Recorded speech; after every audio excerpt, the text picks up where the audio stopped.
Guarantee ಯೋಜನೆಗಳಿಗಾಗಿ ರಾಜ್ಯದ ಬೊಕ್ಕಸ ಖಾಲಿ, ರಾಜ್ಯ ಸರ್ಕಾರದ ವಿರುದ್ಧ ವ್ಯಂಗ್ಯವಾಡಿದ ಸಂಸದ ಜಗದೀಶ್ ಶೆಟ್ಟರ್.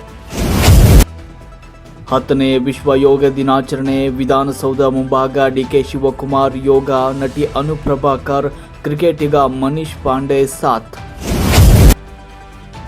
ವಿಧಾನಸೌಧದ ಆವರಣದಲ್ಲಿ ಭುವನೇಶ್ವರಿ ಪ್ರತಿಮೆ ಸ್ಥಾಪನೆ, ಸಿಎಂ ಸಿದ್ದರಾಮಯ್ಯ ಅವರಿಂದ ಭೂಮಿ ಪೂಜೆ. ಕೆಜಿಎಫ್ನಲ್ಲಿ ಗಣಿಗಾರಿಕೆ ಪುನರಾರಂಭಿಸಲು ಕೇಂದ್ರದ ಪ್ರಸ್ತಾವನೆಗೆ ಕ್ಯಾಬಿನೆಟ್ ಒಪ್ಪಿಗೆ. ರೇಣುಕಾಸ್ವಾಮಿ ಹತ್ಯೆ ಪ್ರಕರಣ, ನಟ ದರ್ಶನ್ ಸೇರಿ 4 ಮತ್ತೆ 2 ದಿನ ಪೊಲೀಸ್ ಕಸ್ಟಡಿ. ಬಿಸಿಲಿನ ತಾಪ, ಹಜ್ ಯಾತ್ರೆಯಲ್ಲಿ 68 ಭಾರತೀಯರು ಮೃತ, ಬೆಂಗಳೂರು ಮೂಲದ 2 ಸಾವು. ನಟ ದರ್ಶನ್ ಕುಟುಂಬದ ವಿರುದ್ಧ ಸುದ್ದಿ ಪ್ರಸಾರಕ್ಕೆ ನಿರ್ಬಂಧ, ಮಾಧ್ಯಮಗಳಿಗೆ ತಡೆಯಾಜ್ಞೆ ತಂದ ಪತ್ನಿ ವಿಜಯಲಕ್ಷ್ಮಿ. 10ನೇ ಅಂತಾರಾಷ್ಟ್ರೀಯ ಯೋಗ ದಿನಾಚರಣೆ ಪ್ರಯುಕ್ತ ಶ್ರೀನಗರದ ದಾಲ್ ಸರೋವರ ತಟದಲ್ಲಿ ಪ್ರಧಾನಿ ಮೋದಿ ಯೋಗ.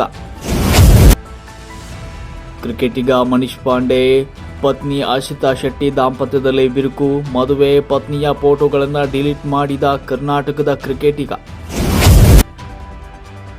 ಸೂಪರ್ 8 ಟಿ20 ವರ್ಲ್ಡ್ ಕಪ್ನಲ್ಲಿ ಅಫ್ಘಾನಿಸ್ತಾನದ ವಿರುದ್ಧ ಟೀಂ ಇಂಡಿಯಾಗೆ 47 ರನ್ಗಳ ಭರ್ಜರಿ ಜಯ.